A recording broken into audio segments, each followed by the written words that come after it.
was pretty much the same as the 2 review sheets that you got, so there were no surprises.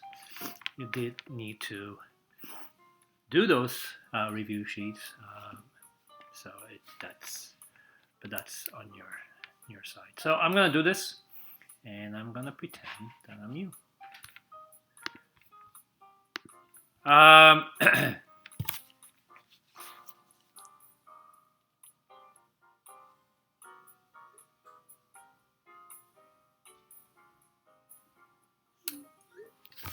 So let's start. So 17 over 12, over 15, you were asked to find the decimal equivalent. So it's just division.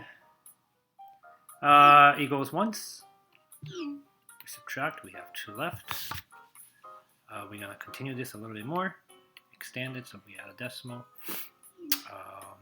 0 comes down. 15 goes into 20 once. And then we have a 5 left over. We're going to continue a little bit more.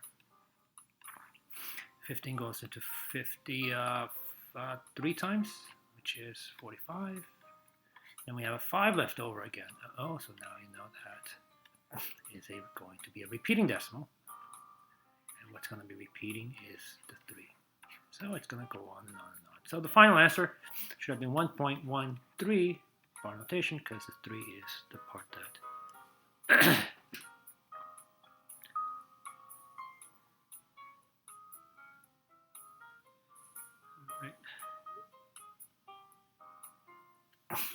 So second one is the same. Again, just division. 11 doesn't go into 7, so we're going to extend it at a decimal. 11 goes to 7 6 times, which is 66. We have 4 left over, bring a 0 down. 11 goes to 43 times, which is 33. And then we have subtract, we have 7 left over. Let's bring another 0 down. And you notice that we get the same number again, 70.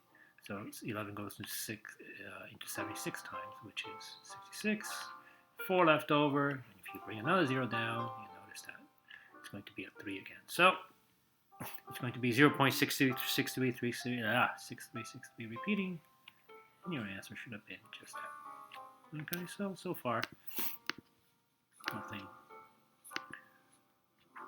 crazy. So this one, find the sum. So we had negative 8.45 repeating and negative adding.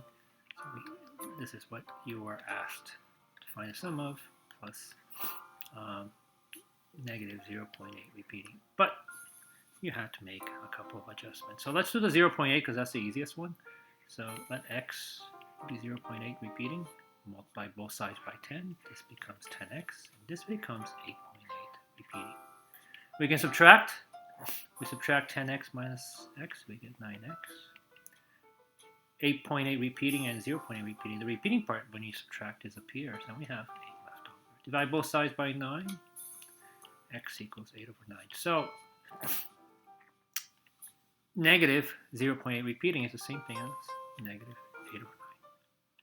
So we have one part. And now let's do the other one, which is negative 8.45.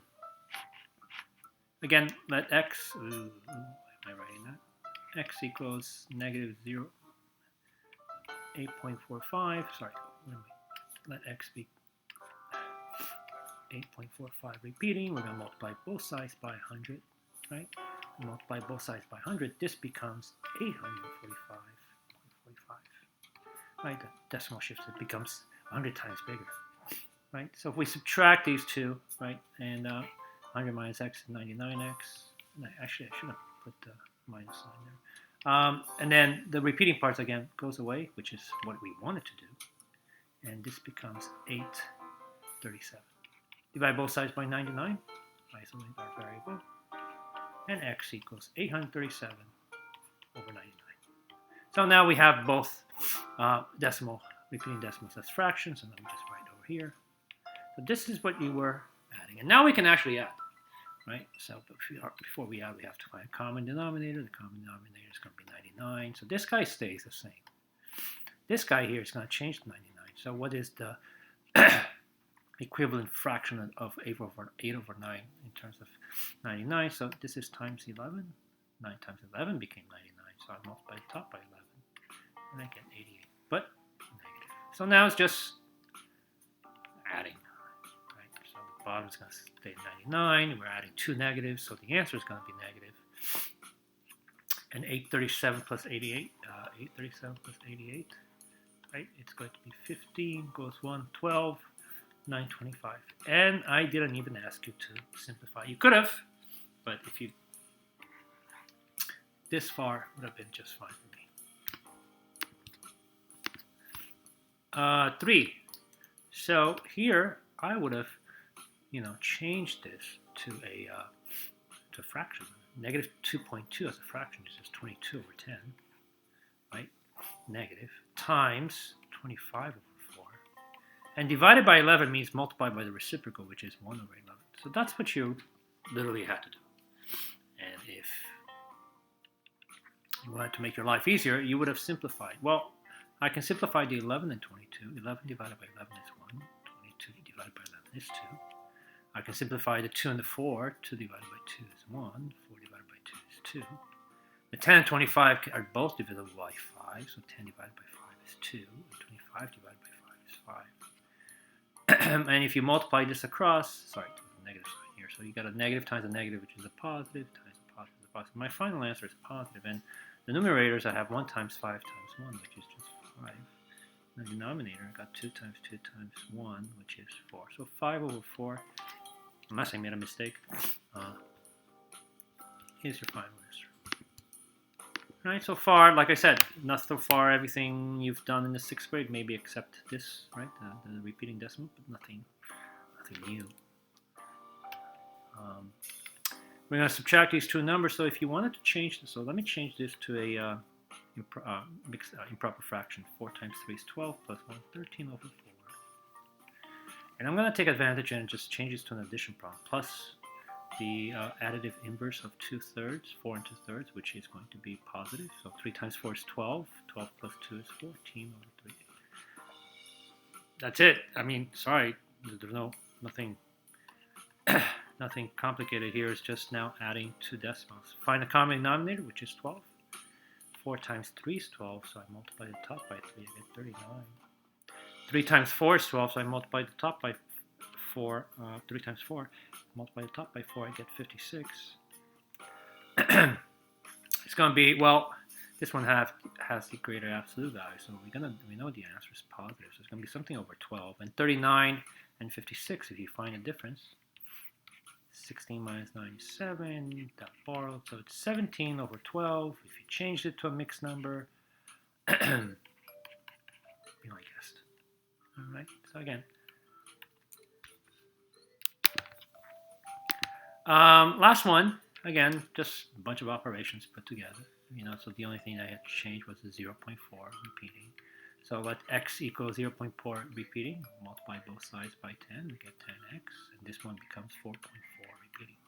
Subtract, 10x minus x is 9x, 4.4 repeating minus 0.4 repeating, this and this becomes 0, and 4 minus 0 is 4. Divide both sides by 9, and x equals 4 over 9. So, in essence, you could have done and written 4 over 9. So that's what you're doing. So that's the only thing that maybe took some time for you. The rest, so let's do the top here, 7 over 5 plus 14 over 20. So the common denominator is 20. So let's change both to 20. How did the 5 become a 20 times 4? So I multiply the top by 4 and I get 28. All right, so that's what you have. And I'll write everything. Minus 4 over 9. So now, in the numerator, 28 over 20 plus 14 over 20 becomes 32 over 20 over 7 over 20 minus 4 over 9. Right, so so this comes to this, right? So now I can I can do the division here and change, so I can write 32 over 20, which is being divided by 7 over 20, or being multiplied by the reciprocal, 20 over 7, and then don't forget the 4 over 9. This 20 and this 20 can go away. right? And then we get 32 over 7 minus 4 over 9. The common denominator, so I can finally subtract. The common denominator is 63. Let's change both, find an equivalent fractions for both of them. How did the 7 becomes a 63 times 9? So I multiply this times 9, we get 18,288. And then how did the 9 become 63 times 7? So multiply the top by 7, we got 28. Final answer, something over 63, and 288, that becomes 260 over 63. Okay, so like I said, hopefully. Oh no, I did make a mistake. 28 plus 14, so let me go back, let me trace. So this was a mistake here. 28 plus 14 is 42. I knew there was something weird. 42 over 20, right? So now, again, we're going to do the division. So it's 42 over 20 times the reciprocal, which is 20 over 7, and then minus 4 over 9. This 20 goes away. 42 and 7 can be simplified. 7 divided by 7 is 1. 42 divided by 7 is 6. So you get 6 minus 4 over 9, which is 5 and 5 9. And that was your answer.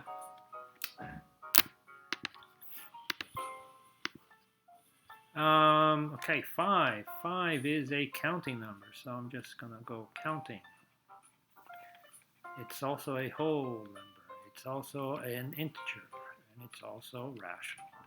So all 4 needed to be there. Square root of 99 is just irrational.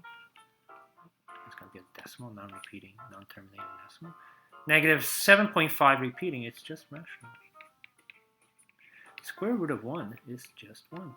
So what is 1? 1 is a counting, a whole, an integer, and a rational. Okay, so, okay. This one, for the love of God, I hope you change this to a decimal. So I'm going to do that. And then plus negative 5.1 plus 7.0. So that's what you had. So the first 3 here, you're literally, right, going further left on the number line, right? It's going to be a negative. And then again, if those of you who change this to plus negative 7.3, that's fine. So you're adding a negative on top of a negative. So all these 3 numbers, we could have just added them together. 4.75, 7.30, 5.10. So if I add them all together, I get 5, 11, carry 1, 17, but negative. So all these 3 numbers, like I said, we're adding a negative on top of a negative on top of a negative. So I go further left on the number line, I get negative 17.50. To that, I'm going to add a positive. We know our answer is going to be negative because the absolute value of this is definitely greater. So from 17.15, I'm going to remove 709. So let me do that. Minus 7.09. Some borrowing, 10. 15 minus 9 is 6. That's a 0. 7 minus 7 is 0. And 1. So negative 10.06.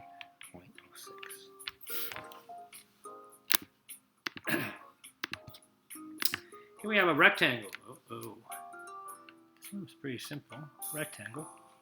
The length was 2 3/5. So instead of writing 2 3/5, I'm going to change that to an improper fraction. So it's 5 times 2 is 10, plus it's 13 over 5. So this was 13 over 5. This was 13 over 5. And this, they said that the width, oops, this is not to scale, but this width,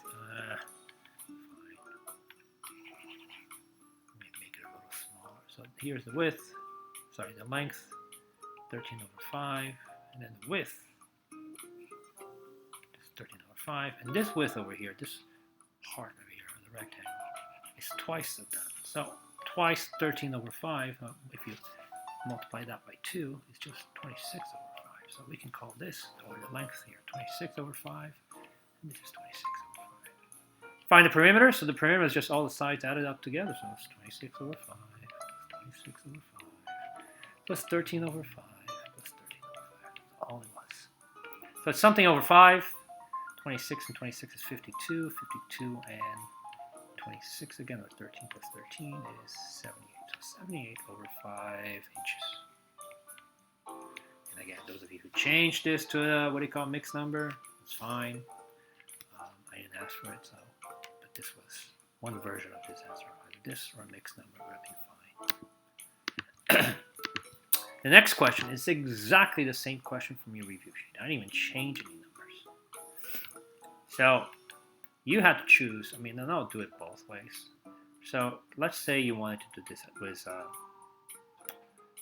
what do you call fractions. So we got 210 and 2/5, and we wanted, and then what do you call?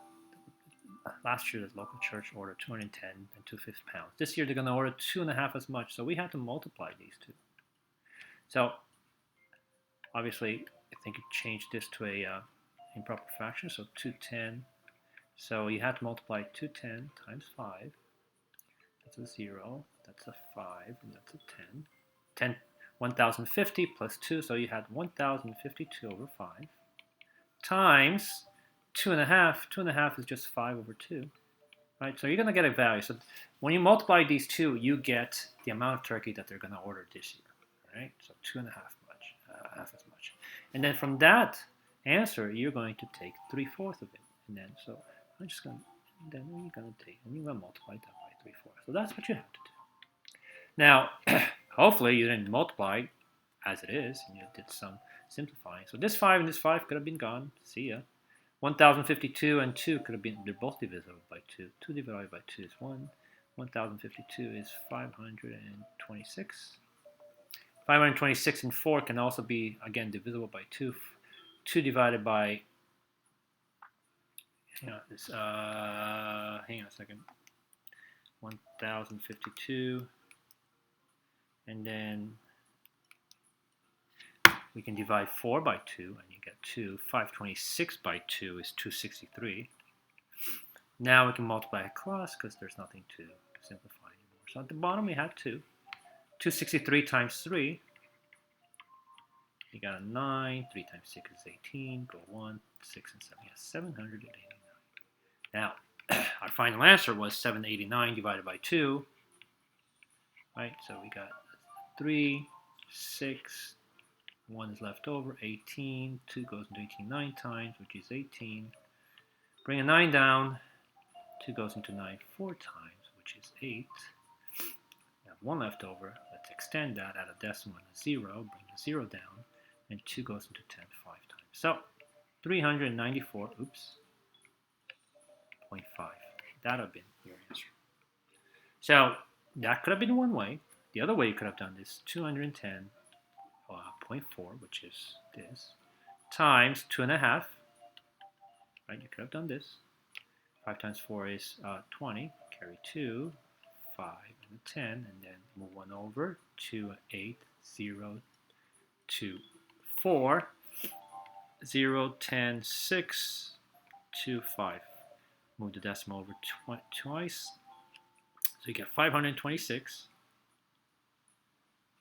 And then you would 526 times 3/4 or times 0.75, and hopefully, let's see if we get the same answer. 5 and 6 is 30, carry 3, 13, carry 1, 25, 26, move 1 over, 42, 18, go 1, 36. 0, 5, 14, 9, 3. Move the decimal 2 over, and the answer is exactly the same, 394. So basically today was an exercise on multiplying decimals, operations with decimals, operations with fractions. That's it. It was with context. So you have to make some changes here. So apparently you had this much string to begin with. And then you have to subtract this, this, and this. Right? Problem is that the units were a little bit different. So let's find out what 20.5 yards is. Well, 1 yard is 3 feet, so let's change that to 3. So 2 feet, so multiply that by 3, and we got 15, 5, 15, 6. So we get 61.5 feet. The 37.07 feet we didn't have to change, so I'm just going to write that 37.07.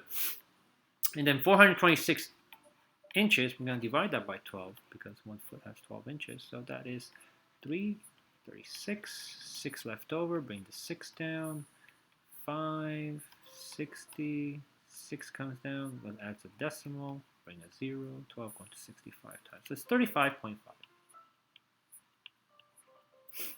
All right, so now we can add these three, right? Let me erase this. We can add these three. And the 7 there, I only put a 0 here as a placer and a 0 here. So we get a 7, 5 and 5 is 10, carry 1, 8 plus 5 is 13, 14, carry 1 again, 7, 10, 13. So this is how much was used. So this was supposed to be subtracted from the amount they had to begin with. Put a 0 here and just subtract. 5 borrows becomes a 4, 10 and 7 is 3, 4, 1, 3. So I didn't mess up. That's your final answer. Okay.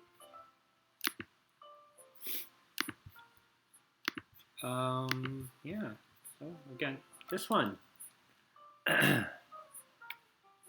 That's a 5, that's a 7, that's a 9, that's an 11, that's a 13. So that's the first difference.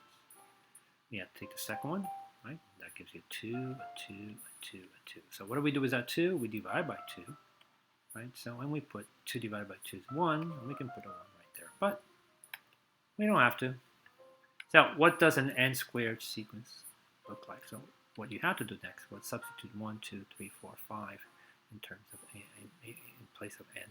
So 1 squared is 1, 2 squared is 4, 3 squared is 9, 16, and 25, right? From here you subtract this line here, right, the original, so we're going to remove the quadratic part of it. So 6 minus 1 is 5, 11 minus 4 is 7, 9, 13, and that's going to be 15. No, wait. 11 and 13. So part of our answer, and I'm going to write it over here, is n squared. So now we have to repeat the whole process again. Take the first difference. And this was a 2, 2, 2, and 2, which means there is a linear sequence, a 2n sequence in this, in here, right? So our answer already has n squared, and the second part of it, 2n. What does a 2n? Excuse me. This 2n sequence, well, that's your 2 times table, right? 2 times 1, 2 times 2. So let's write that down. 2 times 1, 2 times 2, 2 times 3, 2 times 4, 2 times 5, etc. Now, how do I make this sequence look like this one, right? So what adjustments do I have to make? Well, you can obviously just look at it and say, well, it's plus 3, or if you subtract 5 minus 2 is 3, 7 minus 4 is 3, 3, 3, and this was the missing part right here. You could have now, let's just pick one, the fifth term, 1, 2, 3, 4, 5. The fifth term, if I plug it in here, should give me 38. Well, let's see if that's true. 5 squared plus 2 times 5 plus 3. 5 squared is 25. 10 plus 3.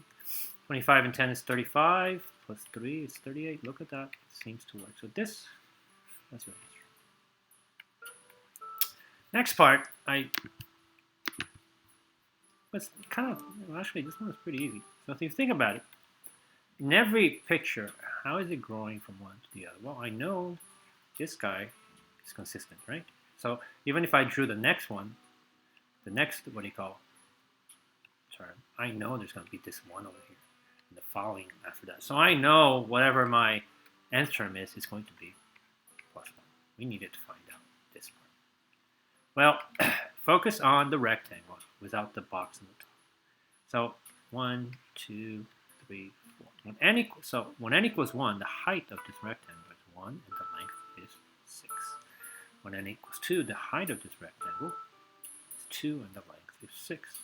When n equals 3, the height is 3 and the length is 6. When n equals 4, the height is 4 and the length is 6. So think about it. If n was, I don't know, 89, right? What would be the length? What would be the height here? I know the height would be 89. And what would be this?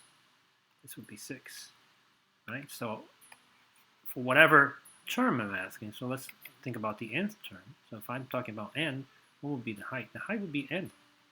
And what would be the length here? It would be 6. So to find the number of squares inside that rectangle, all you have to multiply is n, whatever n is, whatever term we're talking about, times 6. So there you go. 6 times n plus 1. And just to verify, look at the first term. In the first term, we have 7 rectangles. Well, if you substitute n with 1, you get 6 times 1 plus 1. 6 times 1 is 6, plus 1 is 7. Does that match the number of rectangles? Yes, it does. Let's look at the fourth term. The fourth term has 4, 5, 6, 24 in here, and 1 there. We have 25. So let's see if I can use this. Right, so the fourth term, so take 6, multiply by 4, and add 1. 6 times 4 is 24, plus 1, 25. So see, this works. And that's what you had to do. I mean, this one's pretty simple. Bottom one was something we've been working on lately. So that was bonus. It doesn't matter which way you did it. You know what? I'm going to do it the long way. So 18, A, B4, C4, 24, A5, C3, and then A squared, C squared. So let me change that to a product of its prime. So 2 times 18 is 2 times 9, or 2 times 3 times 3 times A, and then 4 B's, and C, 4 C's. That's what that is. Times, times, times, times. 24 is 2 times 2 times 2 times 3. Again, I keep forgetting the dots, but you know they're there. 3, 4, 5, and 1, 2, 3 C's. 8 is 2 times 2 times 2, or times A times A times C times C. So we needed to find out what was it before you applied the distributive property, right? If you want to think about in those terms. So what was the term outside? So I asked you to factor using the greatest common factor. So what's the biggest factor that goes into 8, 24, and 18? Well, let's see. They share 1, 2. And that's it. So if I bring that down, there's only 1, 2. Do they share any A's? Yeah, they do. 1 A, and that's it. So that's 1 A. They share any B's? No. Do they share any C's? Yeah, they share 1 C, 2 C's. They share 2 C's, so C squared. Now, the rest is easy. So now if you look at this line here, let's focus on this line. Nothing. Whatever was not circled, we had a 3 and a 3, which is 9. We had 4 B's, or B to the 4th power, and a couple of C's. The middle term, we had a 2, a 2, and a 3 left over. So 2 times 2 is 4, times 3 is 12. 4 A's left over, and 1 C. And the last one, we had 2 2's, or 4, and 1 A. Now, all you have to do was check, right, the distributive property, and see if you get this one. So 2 times 9 is 18, A is there, B4 is there now, C squared times C squared is C4, done. 2 times 12 is 24, 8 times A over 4 is 8 over 5, A fifth, C squared times C cubed, and then minus 2 times 4 is 8, A times A is A squared, check, and then we don't need any B's, but we need a C squared. And that was it. Okay, hopefully I didn't make too many mistakes, but that was the gist of your quiz today.